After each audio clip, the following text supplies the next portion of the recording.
നമസ്കാരം. P S C സ്കോറിൻ്റെ ഒരു ക്ലാസ്സിലേക്ക് സ്വാഗതം. വിക്രം 1 വിക്ഷേപണവുമായി ബന്ധപ്പെട്ട് മത്സര പരീക്ഷയ്ക്ക് ചോദിക്കാൻ സാധ്യതയുള്ള ചോദ്യങ്ങളും ഉത്തരങ്ങളുമാണ് ഈ വീഡിയോയിൽ ഉൾപ്പെടുത്തിയിരിക്കുന്നത്. വളരെ കുറച്ച് സമയത്തിനുള്ളിൽ പരമാവധി മാർക്ക് സ്കോർ ചെയ്യാനുള്ള വിവരങ്ങൾ ഇപ്പോൾ പഠിക്കാം. രാജ്യത്ത് ആദ്യമായി വികസിപ്പിച്ച സ്വകാര്യ ഓർബിറ്റൽ റോക്കറ്റ് ആണ് വിക്രം 1. ഉറപ്പായും പഠിക്കുക. രാജ്യത്ത് ആദ്യമായി വികസിപ്പിച്ച സ്വകാര്യ ഓർബിറ്റൽ റോക്കറ്റ് വിക്രം 1 ആണ്. വിക്രം 1 വിക്ഷേപിച്ചത് 2026 ജൂലൈ 18-ാം തീയതിയാണ്. 2026 ജൂലൈ 18-നാണ് വിക്രം 1 വിക്ഷേപിച്ചത്. സമയം ഉച്ചയ്ക്ക് 12:05 ആണ്. വിക്രം 1 വിക്ഷേപിച്ച സമയം ഉച്ചയ്ക്ക് 12:05 ആണ്. 18-ാം തീയതിയാണ് വിക്രം വിക്ഷേപിച്ചത്. 18 എന്ന് പറയുന്നത് മണ്ടേല ദിനമായിട്ടാണ് ആചരിക്കുന്നത്. ജൂലൈ 18 മണ്ടേല ദിനമാണ്. ജൂലൈ 18 മണ്ടേല ദിനം. അപ്പോൾ ഈ വിക്രം 1 അങ്ങ് മണ്ടേലയ്ക്ക് അയച്ചു എന്ന് വിചാരിച്ചോളൂ. ജൂലൈ 18 മണ്ടേല ദിനമാണ്. വിക്രം 1 വിക്ഷേപിച്ചത് മണ്ടേല ദിനത്തിൻ്റെ അന്നാണ്. വിക്ഷേപിച്ചത് സതീഷ് ധവാൻ സ്പേസ് സെൻറ്ററിൽ നിന്നാണ് വിക്ഷേപിച്ചത്. സതീഷ് ധവാൻ സ്പേസ് സെൻറ്ററിൽ നിന്നാണ് വിക്ഷേപിച്ചത്. വിക്രം 1 രൂപകൽപ്പന ചെയ്തത് Skyroot Aerospace Hyderabad. Skyroot Aerospace ഹൈദരാബാദാണ് വിക്രം ഫസ്റ്റ് രൂപകൽപ്പന ചെയ്തത്. സ്വകാര്യമായി വികസിപ്പിച്ച റോക്കറ്റിലൂടെ വിക്ഷേപണ നേട്ടം കൈവരിക്കുന്ന എത്രാമത്തെ രാജ്യമാണ് ഇന്ത്യ എന്ന് ചോദിച്ചാൽ ഉത്തരം 3-ാമത്തെ രാജ്യമാണ് ഇന്ത്യ. സ്വകാര്യമായി വികസിപ്പിച്ച റോക്കറ്റിലൂടെ വിക്ഷേപണ നേട്ടം കൈവരിക്കുന്ന 3-ാമത്തെ രാജ്യമാണ് ഇന്ത്യ. ഈ 3-ാമത്തത് എന്നുള്ളത് വളരെ പ്രധാനപ്പെട്ട ഒരു പോയിന്റാണ്. സ്വകാര്യമായി വികസിപ്പിച്ച, അതും വളരെ ശ്രദ്ധിക്കേണ്ട ഒരു കാര്യമാണ്. സ്വകാര്യമായി വികസിപ്പിച്ച റോക്കറ്റിലൂടെ വിക്ഷേപണ നേട്ടം കൈവരിക്കുന്ന 3-ാമത്തെ രാജ്യമാണ് ഇന്ത്യ. വിക്ഷേപിച്ച തീയതി 18-ാം തീയതിയാണ്. ജൂലൈ 18-നാണ് വിക്ഷേപിച്ചത്. 12:05-നാണ് വിക്ഷേപിച്ചത്. ദൗത്യത്തിൻ്റെ പേര്, വിക്രം 1 വിക്ഷേപിച്ച ദൗത്യത്തിൻ്റെ പേര് ആഗമൻ എന്നാണ്. ദൗത്യത്തിൻ്റെ പേരാണ് ആഗമൻ. ഇതിൻ്റെ പ്രത്യേകത 350 കിലോഗ്രാം ഭാരമുള്ള ഉപഗ്രഹങ്ങളെ ഭൂമിയിൽ നിന്ന് 450 കിലോമീറ്റർ ഉയരത്തിൽ എത്തിക്കാവുന്ന തരത്തിലാണ് റോക്കറ്റിൻ്റെ രൂപകൽപ്പന. 350 കിലോഗ്രാം ഭാരമുള്ള ഉപഗ്രഹങ്ങളെ 350 എന്നും 450 എന്നും ഓർമ്മിച്ച് വെച്ചേക്കുക. 350 കിലോഗ്രാം വരെ ഭാരമുള്ള ഉപഗ്രഹങ്ങളെ ഭൂമിയിൽ നിന്ന് 450 കിലോമീറ്റർ ഉയരത്തിൽ എത്തിക്കാവുന്ന തരത്തിലാണ് റോക്കറ്റിൻ്റെ രൂപകൽപ്പന. റോക്കറ്റിൻ്റെ നീളം 23 മീറ്ററാണ്. വ്യാസം 1.7 മീറ്ററാണ്. ഭാരം 24 ടണ്ണാണ്. നീളം 23 മീറ്ററാണ്. ഭാരം 24 ടണ്ണാണ്. റോക്കറ്റിൻ്റെ വ്യാസം 1.7 മീറ്ററാണ്. ഭാരം കുറയ്ക്കാനായി പൂർണ്ണമായിട്ടും കാർബൺ കോമ്പോസിറ്റ് ഘടനയിലാണ് ഇത് നിർമ്മിച്ചിരിക്കുന്നത്. കാർബൺ കോമ്പോസിറ്റ് എന്ന് പറയുന്ന ആ ഒരു വാക്ക് നിങ്ങൾ ഓർമ്മിക്കണം. Carbon composite.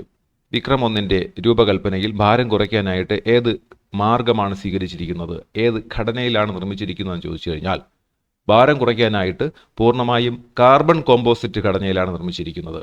കുറഞ്ഞ ചെലവിൽ നിർമ്മിക്കാവുന്ന അത്യാധുനിക 3D പ്രിന്റഡ് എഞ്ചിനുകളാണ് ഇതിൽ ഉള്ളത്. കുറഞ്ഞ ചെലവിൽ നിർമ്മിക്കാവുന്ന അത്യാധുനിക 3D പ്രിന്റഡ് എഞ്ചിനുകളാണ് ഇതിലുള്ളത്. അപ്പോൾ ഭാരം കുറയ്ക്കാനായി പൂർണ്ണമായും കാർബൺ കോമ്പോസിറ്റ് ഘടനയിലാണ് നിർമ്മിച്ചിരിക്കുന്നത്. കുറഞ്ഞ ചെലവിൽ നിർമ്മിക്കാവുന്ന അത്യാധുനിക 3D പ്രിന്റഡ് എഞ്ചിനുകളാണ് ഇതിനകത്ത് ഉള്ളത്. വിക്രം റോക്കറ്റിന്റെ പിന്നിൽ പ്രവർത്തിച്ച ശാസ്ത്രജ്ഞർ, ഇവർ ISROയിലെ മുൻ ശാസ്ത്രജ്ഞരായിരുന്നു. പവൻ കെ ചന്ദന എന്ന് പറയുന്ന 1-ാമത്തെ ആൾ. വിക്രം 1 റോക്കറ്റിന്റെ പിന്നിൽ പ്രവർത്തിച്ച ശാസ്ത്രജ്ഞൻ 1-ാമത്തെ ആൾ പവൻ കെ ചന്ദന. അദ്ദേഹം ഇപ്പോൾ ഈ സ്കൈ റൂട്ടിന്റെ CEO ആണ്. പവൻ കെ ചന്ദന എന്ന വ്യക്തി സ്കൈ റൂട്ടിന്റെ CEO ആണ്. 2-ാമത്തെ ആള് Nagabharath Daka, chief operating officer, Skyroot. Vikram റോക്കറ്റിന്റെ പിന്നിൽ പ്രവർത്തിച്ച ശാസ്ത്രജ്ഞർ ആരൊക്കെയെന്ന് ചോദിച്ചു കഴിഞ്ഞാൽ പവൻ കെ ചന്ദനയും നാഗഭാരത് ഡാക്കയും. പവൻ കെ ചന്ദന, നാഗഭാരത് ഡാക്ക, ഈ 2 പേരാണ് ഈ ദൗത്യത്തിന്റെ പിന്നിൽ പ്രവർത്തിച്ചത്. ഈ വിക്രം 1 ബഹിരാകാശത്തേക്ക് കൊണ്ടുപോയ പേലോഡുകൾ, ആകെ എത്ര പേലോഡുകൾ കൊണ്ടുപോയതാണ് ചോദിക്കുന്നുണ്ടെങ്കിൽ 6 പേലോഡുകളാണ് ആകെ കൊണ്ടുപോയിട്ടുള്ള പേലോഡുകൾ എണ്ണം ചോദിക്കുകയാണെങ്കിൽ 6 പേലോഡുകൾ കൊണ്ടുപോയിട്ടുണ്ട്. ഓരോ പേലോഡുകളും അതിൻ്റെ പ്രത്യേകതകളുമാണ് നമ്മൾ പറഞ്ഞു വരുന്നത്. 1-ാമത്തത് സ്കോപ്പ് എന്നാണ് പേര്. 1-ാമത്തെ പേലോഡിൻ്റെ പേര് സ്കോപ്പ് എന്നാണ്.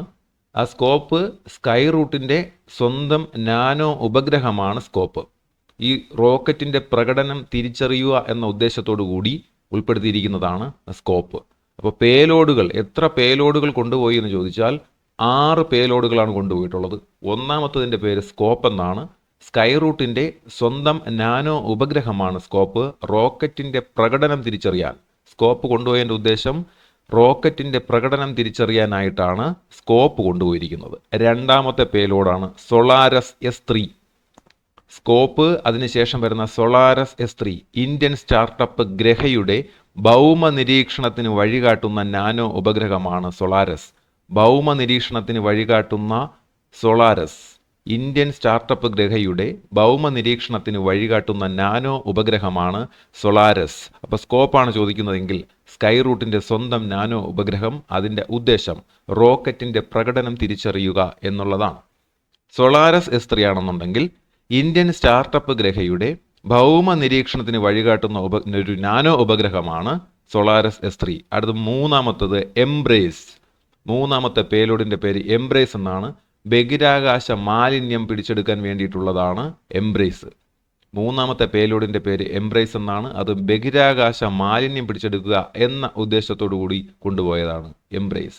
നാലാമത്തെ പേലോഡിൻ്റെ പേര് D³ എന്നാണ്. അത് ജർമ്മൻ കമ്പനിയുടെ ഒരു പേലോഡാണ്. വളരെ പ്രധാനപ്പെട്ട ചോദ്യം. വിക്രം 1 ഉൾപ്പെടുത്തി വിട്ട ജർമ്മൻ കമ്പനിയുടെ പേലോഡ് ഏതെന്ന് ചോദിച്ചു കഴിഞ്ഞാൽ ഉത്തരം D³ എന്നാണ്. D³ എന്ന പേലോഡ് ജർമ്മൻ കമ്പനിയുടെ പേലോഡാണ്. അഞ്ചാമത്തത് കോസ്മിക് ബ്ലൂം. അഞ്ചാമത്തെ പേലോഡിൻ്റെ പേര് കോസ്മിക് ബ്ലൂം എന്നാണ്. ഡയമണ്ടിൽ തീർത്ത പ്രതീകാത്മകമായിട്ടുള്ള ഒരു താമരയുടെ ശില്പം, ഡയമണ്ടിൽ തീർത്ത പ്രതീകാത്മകമായ ഒരു താമരയാണ് കോസ്മിക് ബ്ലൂം എന്ന് പറയുന്ന പേലോഡ്. കോസ്മിക് ബ്ലൂം അത് ഓർമ്മിച്ച് വെച്ചേക്കുക. താമര വെള്ളത്തിലാണ് കിടക്കുന്നത്. ആ വെള്ളത്തിലേക്ക് നമ്മളൊരു കല്ലെടുത്തെറിയുകയാണെങ്കിൽ ബ്ലൂം എന്നായിരിക്കും കേൾക്കുന്നത്. അങ്ങനെയാണെങ്കിൽ കോസ്മിക് ബ്ലൂം എന്ന് പറയുമ്പോൾ ഒരു താമര നിങ്ങൾക്ക് ഓർമ്മ വരണം. കോസ്മിക് ബ്ലൂം എന്ന പേലോഡ് ഡയമണ്ടിൽ തീർത്ത ഒരു താമര ഉൾപ്പെട്ടതാണ് കോസ്മിക് ബ്ലൂം.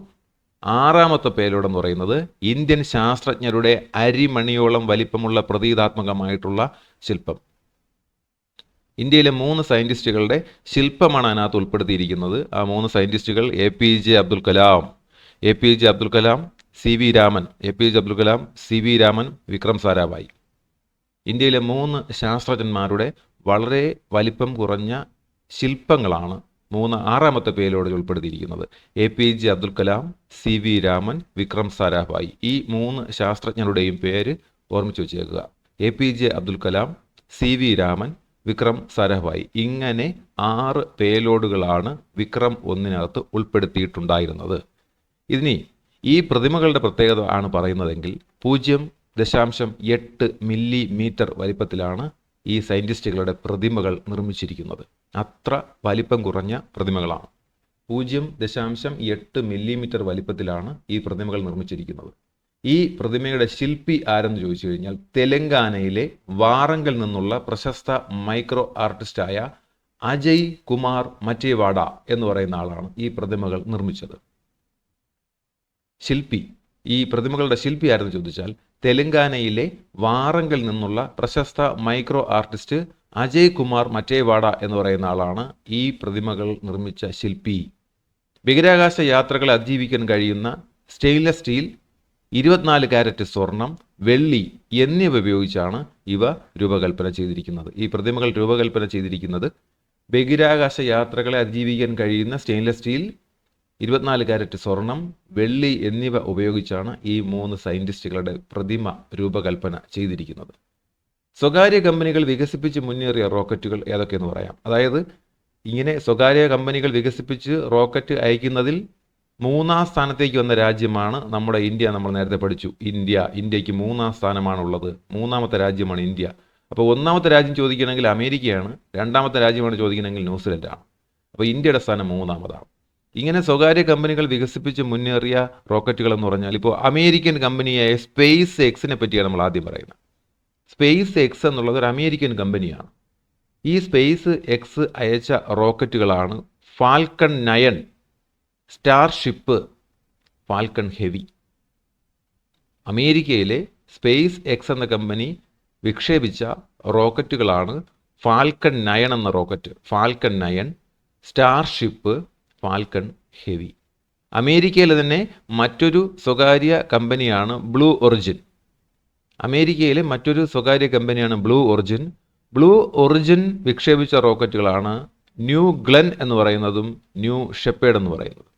ഈ ബ്ലൂ എന്ന് കേൾക്കുമ്പോൾ, ബ്ലൂ ഒറിജിൻ്റെ ബ്ലൂ എന്ന് കേൾക്കുമ്പോൾ അവരുടെ റോക്കറ്റുകൾ ആരംഭിക്കുന്നത് ന്യൂ എന്ന വാക്കിലാണ് എന്ന് നിങ്ങൾ ഓർമ്മിക്കണം. ബ്ലൂ ഒറിജിൻ അമേരിക്കൻ കമ്പനിയാണ്. ബ്ലൂ എന്ന ഉച്ചാരണവും ന്യൂ എന്ന ഉച്ചാരണവും ഏതാണ്ട് ഒരുപോലെയാണ് അവസാനിക്കുന്നത്. ഊ എന്ന ശബ്ദമാണ് കേൾക്കുന്നത്. ബ്ലൂ ഒറിജിനിലുള്ള റോക്കറ്റുകളാണ് New Glenn, New Shepard. SpaceX വികസിപ്പിച്ച റോക്കറ്റുകളാണ് ഫാൽക്കൺ 9, സ്റ്റാർഷിപ്പ്, ഫാൽക്കൺ ഹെവി. ഇനി അമേരിക്കയും ന്യൂസിലാൻഡും ചേർന്ന് വികസിപ്പിച്ച അമേരിക്കയുടെ ന്യൂസിലൻഡിൻ്റെയുമായിട്ടുള്ള ഒരു കമ്പനിയാണ് റോക്കറ്റ് ലാബ്. റോക്കറ്റ് ലാബ് എന്ന കമ്പനി വിക്ഷേപിച്ച റോക്കറ്റുകളാണ് ഇലക്ട്രോണും ന്യൂട്രോണും. പഠിക്കാൻ പോകണം. റോക്കറ്റ് ലാബ് എന്ന കമ്പനി വിക്ഷേപിച്ച റോക്കറ്റുകളാണ് ഇലക്ട്രോണും ന്യൂട്രോണും. ഇലക്ട്രോൺ, ന്യൂട്രോൺ എന്നീ കമ്പനി. അപ്പോൾ സ്വകാര്യ കമ്പനികൾ വികസിപ്പിച്ച് മുന്നേറിയ റോക്കറ്റുകൾ: അമേരിക്കയുടെ സ്പേസ് എക്സ് വികസിപ്പിച്ചത് ഫാൽക്കൺ 9, സ്റ്റാർഷിപ്പ്, ഫാൽക്കൺ ഹെവി. അമേരിക്കയുടെ തന്നെ ബ്ലൂ ഒറിജിൻ വികസിപ്പിച്ചതാണ് ന്യൂ ഗ്ലെൻ, ന്യൂ ഷെപ്പേർഡ്.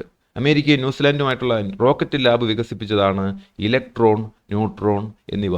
അപ്പോൾ വിക്രം 1 വിക്ഷേപിച്ചത് ജൂലൈ 18-ാം തീയതിയാണെന്ന് മറക്കരുത്. 18/7/2026. മറ്റൊരു ക്ലാസ്സിൽ വീണ്ടും കാണാം. Thank you.